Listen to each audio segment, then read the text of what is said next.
Anchorage Police Department has shot 6 people.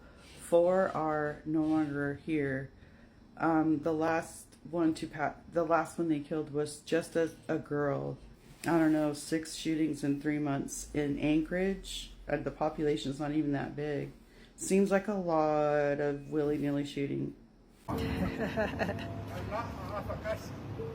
am fully a Palang and I am fully a Samoan. Okay, lawful never who a Palang, Lona Atotrana. I am both. And we have the best of both worlds. I am also a human, and I'm also a God.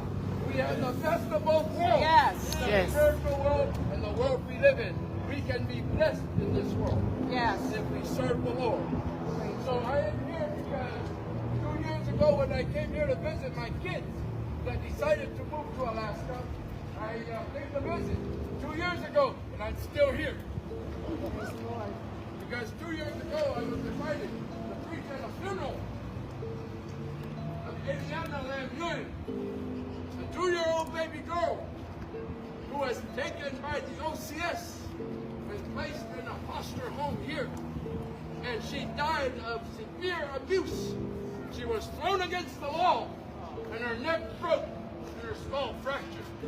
She was only 2 years old, and she's a Samoan girl from Ili Ili, the Lam Yuan family.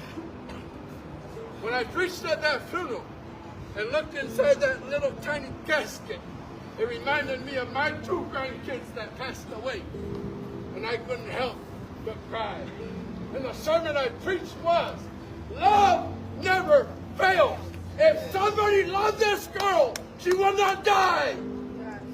If somebody had loved Easter in this police department, she would not have died. Yes. Yes. That's right. That's right. Yes. And when I heard the cry of the people in that church during that funeral service, the Lord smote my heart. And the Lord spoke to my heart because I wanted to go back home. Samoa spoke to me. But the Lord spoke to my heart and said, do you hear their cries? Yes, God. What are you going to do about it? Yes. This is what I'm doing about it. Yes. This started 2 years ago.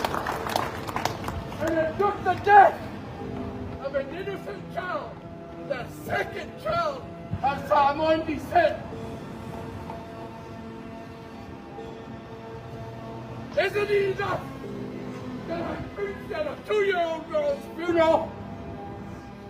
But I now have to face another one of our daughters killed mercilessly because there was no love.